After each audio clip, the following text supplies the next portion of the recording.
Hi guys, welcome back. I am Vivek Singhal from tradingwithvivek.com और आज हम डिस्कस करने वाले हैं कि निफ्टी का यहां से रुख क्या रहने वाला है। तो अगर आपको याद हो तो एक मैंने वीडियो बनाई थी निफ्टी को लेकर कि निफ्टी बुल ट्रेंड में जाएगी, यहां से बेयर ट्रेंड में जाएगी 15 ऑफ मार्च को। तो उसमें मैंने यही डिस्कस किया था कि ये दो लेवल्स थे बेसिकली, कि एक तो हमारा 13,600 के आसपास का लेवल था और दूसरा हमारा ये लेवल था कि 14,451।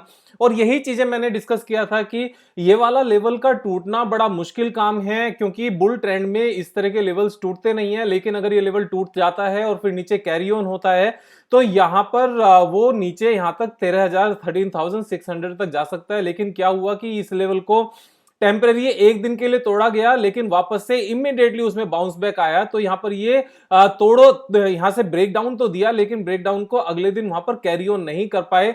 तो ये फेल हो जाता है। ब्रेक डाउन या ब्रेकआउट इस तरह से जब फेल हो जाता है तो यहां पर हमने एक्चुअल में क्या करना होता है कि अगर यहां पर ये क्लोज होकर ब्रेक डाउन देकर बंद हो जाए तो उसके अगले दिन यहां पर जो इसका लो बनता है उससे नीचे ट्रांजैक्शन होनी जरूरी होती है। उसको ब्रेक डाउन या ब्रेकआउट को फॉलो करना कहते हैं। वो कैरी ऑन होने वाली पोजीशन होती है। लेकिन यहां पर ऐसा नहीं हुआ। नेक्स्ट डे मार्केट ऊपर ही ओपन हुई और ऊपर ही रही। उसके बाद में लगातार एक यहां पर ये रेसिस्टेंस बना हुआ है। अब ये रेसिस्टेंस क्या है? ये रेसिस्टेंस हमारा बना हुआ है 14,880 के आसपास। तो ये अपना रेसिस्टेंस है। मैंने जनरली बहुत सारे, क्या ऑलमोस्ट एवरी केसेस में ये देखा है कि जब एक रेंज में मार्केट होती है और फर्दर एक दूसरी रेंज बन जाती है। तो पहले कितनी बड़ी रेंज थी हमारी मार्केट की?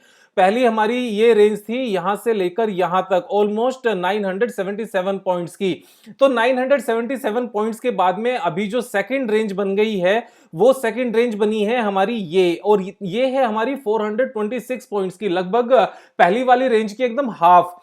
तो जब ये यहां पर हाफ ये एक दूसरी रेंज बन गई है और यहां पर ये ऊपर की तरफ ज्यादा टच हो रही है, तो अक्सर ऐसा देखा गया है जिस साइड में ज्यादा हमारा कैंडल्स टच करती हैं उस साइड में ब्रेकआउट होने के चांसेस बहुत ज्यादा होते हैं। और खासतौर से एक बुल मार्केट में जब पूरी मार्केट बुल रन में है तो यहां से पूरे पूरे चांसेस हैं कि यहां से ब्रेकआउट होगा। ब्रेकआउट होने के बाद में जो फर्स्ट टारगेट होगा वो अपना जो लास्ट टाइम का रेसिस्टेंस था वो होना चाहिए। अगर हम करंट पॉइंट से लेकर चलने लगे तो ऑलमोस्ट 600 पॉइंट्स यानी कि 4% के आसपास का यहां से बुल रन नजर आता है। मींस अपसाइड अपवर्ड ट्रेंड नजर आता है। और अगर ये यहां पर रुकता है और यहीं पर रुककर कुछ दिन यहीं पर सेम रेंज में अगर ट्रेड करता है तो फर्दर रैली होने के पूरे पूरे चांसेस हैं। सेम तरह की सिचुएशन हमारी यहां पर बनी थी ऑलमोस्ट, जब एक बार ऊपर गया और वापस से सेम लेवल पर इसने टच किया था। अदरवाइज उससे पहले एक बार भी जो हमारा सपोर्ट बनता था, सपोर्ट को वापस से आकर टच नहीं किया जाता था, लेकिन यहां पर आकर ये टच किया था।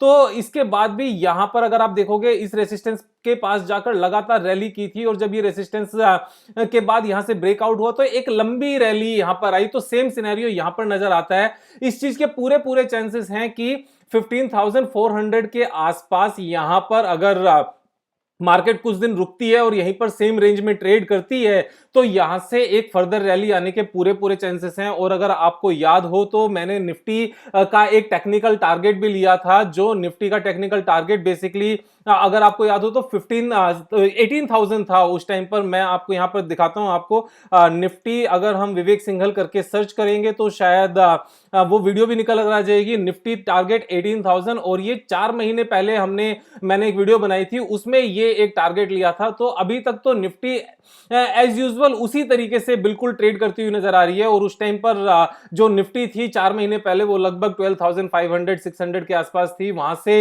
लगातार ऊपर की तरफ ही है। अभी भी कंसोलिडेशन जो ये नजर आ रहा है यहां से ऊपर की तरफ ही है। और इस चीज को जो सपोर्ट करने वाले शेयर्स हैं मैं आपको वो बता देता हूं। टीसीएस है, टीसीएस ऑलरेडी बुल ट्रेंड में है, ये कंसोलिडेशन में आया भी नहीं है। एचडीएफसी अगर लिमिटेड की बात करने लगे तो एचडीएफसी लिमिटेड एक स्ट्रॉन्ग सपोर्ट से इसने बाउंस बैक दिखाया है। और वो स्ट्रॉन्ग सपोर्ट हमारी ये वाली है कि यहां पर जो रेसिस्टेंस था उसको बाद में सपोर्ट बनाया, फिर उसको सपोर्ट बनाया, फिर यहीं पर सपोर्ट ली और फर्दर यहां से रैली करने के लिए तैयार है। अगर हम एचडीएफसी बैंक की बात करने लगे तो एचडीएफसी बैंक में भी बिल्कुल सेम ही सिनेरियो है कि जो पहले रेसिस्टेंस था वो सपोर्ट बन रही है और सपोर्ट से यहां से ऊपर की तरफ जा सकती हैं चीजें।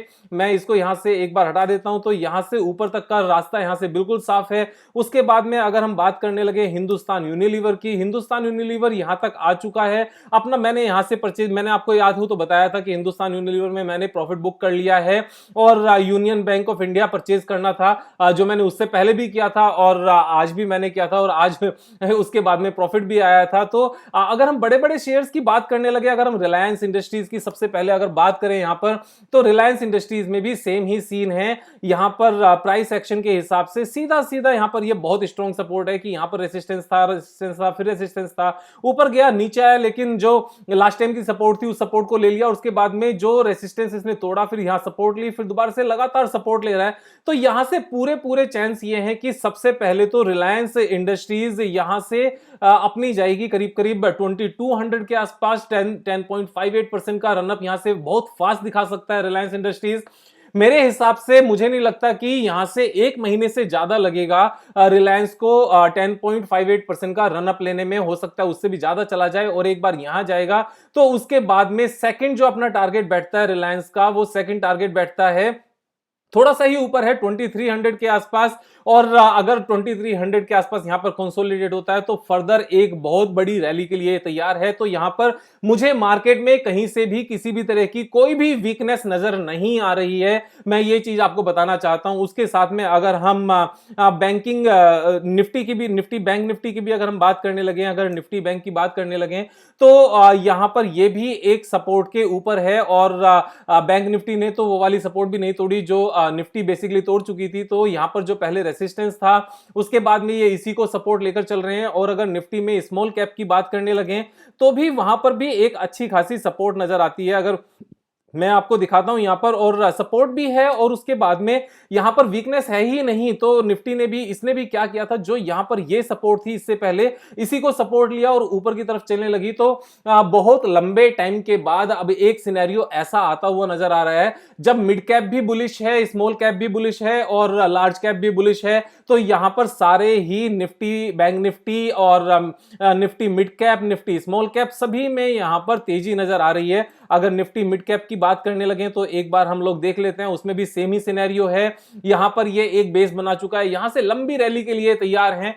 तो जो ये वीडियो थी निफ्टी टारगेट 18,000 अगले एक साल में, वो मेरे हिसाब से टारगेट पूरा होता हुआ नजर आ रहा है। उस टाइम पर काफी लोगों का कहना था कि विवेक भाई ऐसा नहीं होता, लेकिन मैं एक चीज बताऊं आपको, टेक्निकल चार्ट अपने आप में बहुत कुछ बोलता है, क्योंकि टेक्निकल चार्ट के अंदर बायर्स एंड सेलर्स का एक्चुअल एक्शन प्लान क्या है वो नजर आता है। बाकी सारी रूमर्स हैं, न्यूज क्रिएट की जाती हैं और जो रूमर्स हैं वो फैलाई जाती हैं, लेकिन जो एक्चुअल में टेक्निकल चार्ट होता है वो ट्रुथ होता है, क्योंकि इन लेवल्स पर एक्चुअल में ट्रेडिंग हुई होती है और ये अपने आप में बहुत कुछ बोलते हैं। इसीलिए जब हम एनालिसिस की बात करते हैं तो मैं एक बात हमेशा से कहता हूं कि बिजनेस एनालिसिस सबसे पहले करो, फिर कंपनी का एनालिसिस करो उसके फंडामेंटल्स के हिसाब से, उसके बेसिक नेचर के हिसाब से, उसके बाद में टेक्निकल एनालिसिस करो। और जब तीनों चीजें आपको गो अहेड दें तब आप बाय कर लो, और बाय करके फिर मोटे पैसे बनते हैं। तो 30-40% कैसे कमाते हैं उस चीज को लेकर मैं पहले भी बोल चुका हूं और बार बार बोलने की जरूरत नहीं है। तीनों चीजों को सीख कर करोगे ना तो बहुत अच्छे पैसे बनेंगे। और सीखना किससे है वो आप खुद से पूछो, किससे सीखना चाहते हो। कल फिर मिलेंगे एक नई वीडियो के साथ। यहां पर तेजी मुझे नजर आती है, आप अपने ड्यू डिलिजेंस के हिसाब से ट्रेड करना। Thank you so much, love you so much.